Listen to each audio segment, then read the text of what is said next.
Yo, what is going on, my dudes? Welcome to another RuneScape news coverage video. For this video, we're going to be talking about things that are on Jagex's backlog at the moment. So without any further ado, let's jump right into the video. Let's go.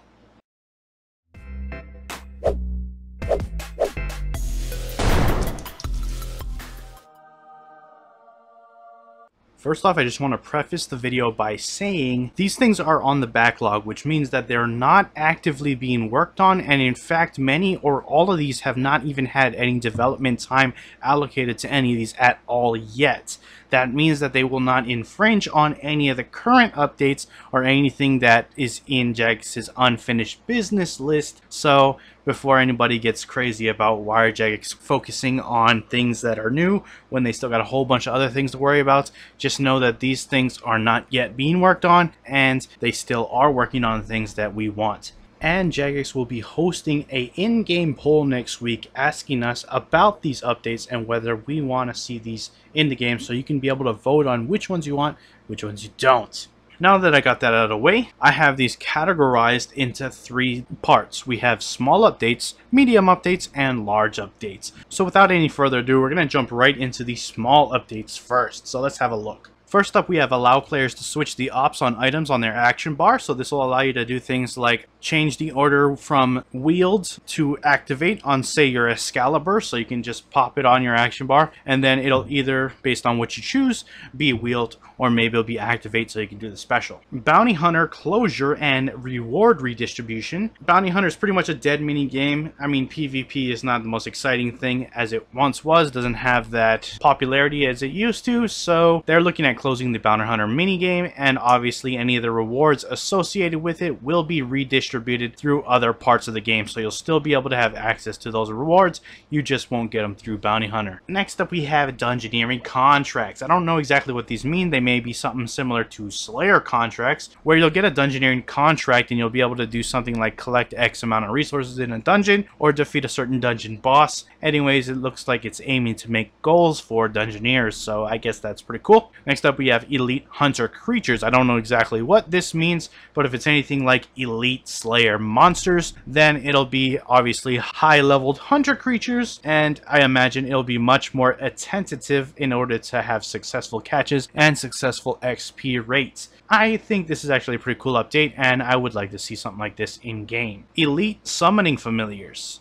Rare pouches with extra bonuses. I think this is more something along the lines of Nihils that we have now. They're not necessarily the easiest to collect the resources to create, and they retain pretty high value because not only somewhat scarce, but also the best familiars in terms of PVM. So anything more like that, I'd be excited for. Next up, encouraging exploration. Things like hidden items across the game world. I don't know how enticing this may seem to you. It doesn't really seem that much exciting to me. Once the first person or first couple of people explore something, it'll be on the wiki, so it really won't be that hidden for other players, unless obviously it's randomized. Then I don't know. This one brings a lot of questions to the table that I don't know if I particularly want it. Next up, faster Menaphos reputation, basically 2 times across the board, so I'm sure a lot of people will be happy about that. Reputation can be extremely long to gain, especially if you're somebody who's trying to max out every faction. Next up, they have the Gielinor Games Agility Sprint minigame, thinking about bringing that back. That was actually a really good way to train your agility way back in the day, and I always wanted it to come back, but it never did. Looks like they're actually thinking about bringing it back. However, this has some concern, because if you remember or you played back then, you'd be able to do it like twice a day. So it was a daily, and a lot of people are anti-daily scape nowadays. So if they did add this into the game, it would probably not be a daily, but then at the same token, they'd have to nerf the XP. So I don't know how they're going to go about with this, but it was a really cool mini game for its time. We're going to have to wait and see, though.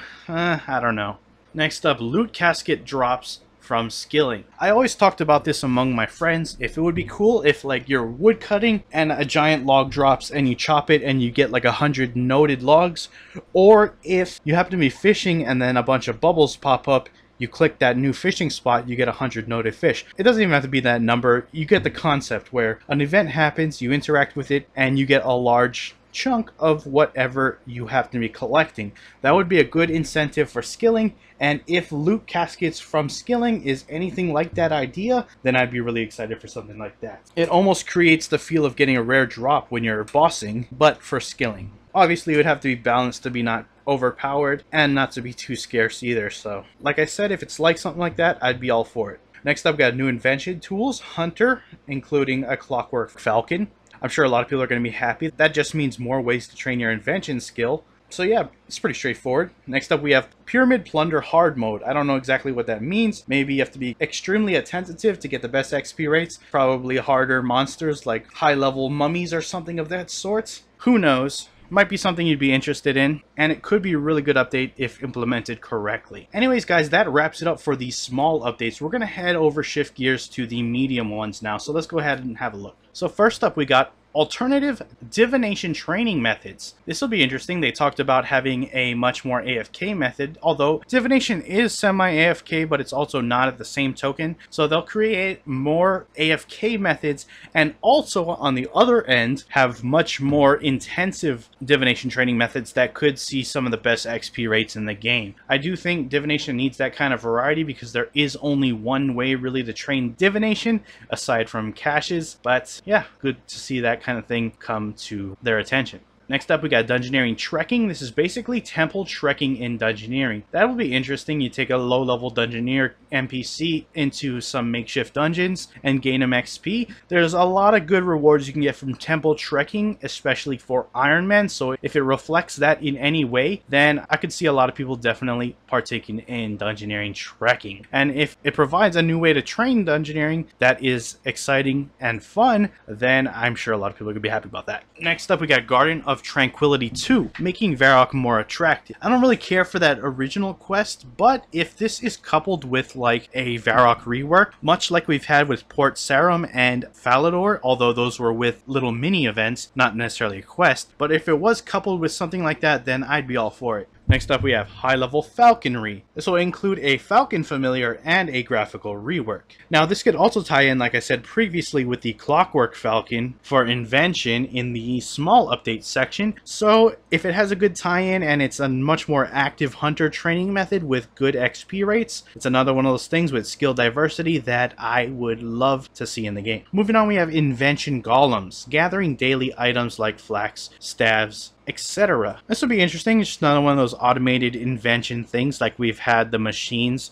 with Invention Batch 2. I don't really care for it, but I can see a lot of people liking it at the same time, so let me know what you think. Next up, we have Kuradal's origin story. I don't really care for this. I'm not particularly invested in Kuradal, but I'm not entirely against it either. I really like quests, and they're interesting to me, so, I mean, I don't feel particularly excited or particularly against it either. We got new aquarium fish, including the waterfall, dungeoneering, and deep sea fish that were introduced. It could make your aquarium much more crowded. It is already pretty crowded if you have all the fish, but the aquarium is a very popular update, so I can see a lot of people wanting this. Any type of update to the aquarium, still an interesting update. Moving on to player-owned armory, show off your collection. This one I personally just really don't care for. I have no excitement for a player-owned armory. We have a player-owned house, we have a player-owned ports, we're gonna have a player-owned farm. The armory, though, it just doesn't seem like it has any benefits over any of the other player-owned things we currently have or are gonna have. Next up, skill cape quests, level 99 requirements, improve skill capes, and perk choice. I don't really care for skill cape quests, especially level 99 requirement quests.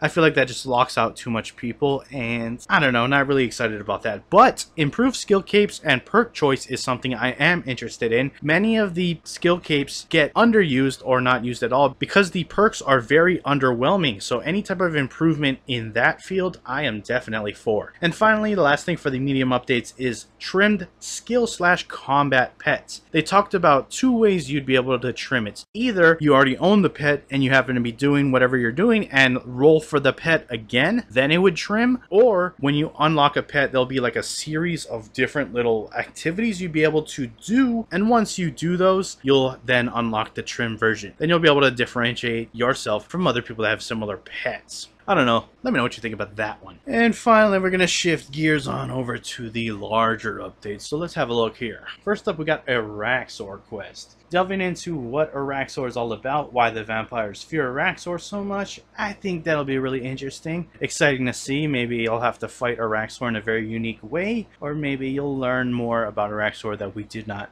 even think were possible. I could see it being pretty interesting. Next up, we have the Aura rework. Bring down prices and gain currency from logging in. This really needs to happen. Definitely bring down the prices, because Mod Timbo, I believe, said it takes like 20 something months to be able to afford all the combat auras, and that is simply just way too much time to expect any player to do to simply have the best things to go out and do PvM. So new ways to gain the currency, definitely really useful, and also bringing those prices down. Next up, challenge improvements, parity across challenges, and reduce daily scape. Now, a lot of people are going to be excited about that. I know many people have been wanting to reduce daily scape for a long time. Kind of why I was iffy about the agility Gielinor Games thing I talked about earlier in the video. So I'm sure a lot of people are going to vote highly on that one. Next up, a clan boss. I really don't know what that means. I don't find it particularly interesting. Maybe you do. Can you participate in other clans that you are not in? Can you fight the boss there, or do you have to be a clan to fight it? I don't know. It brings too much questions to the table, so I don't really find that particularly interesting. Next up, we have a guild overhaul. Make them relevant. I talked about in a previous video how the smithing guild is finally coming into the game, and it's been a revamp of the artisan's workshop. So to see those other guilds get love too, I'm all for it. Next up, we have a Karamjan temple. This is basically the pyramid plunder for woodcutting. I think this would be really exciting to see, especially with the graphics that I've seen lately with new things coming into the game. I can see the Karamjan temple looking amazing. I know pyramid plunder gets a lot of stigma. It's not particularly the funnest type of content out there, but that doesn't necessarily mean that this has to be that bad for woodcutting. They could make it a proper update and exciting and enjoyable, and if they do, I can see this being a really good update. Player-owned town, be the mayor and unlock your characters. Again, I really don't care about these new player-owned stuff. Player-owned farm is great, like I said, but player-owned town and player-owned armory, I don't care for. Maybe you will, and you can vote on it if you do. Next up, we have a skill guide rework. Offer more info on unlocks.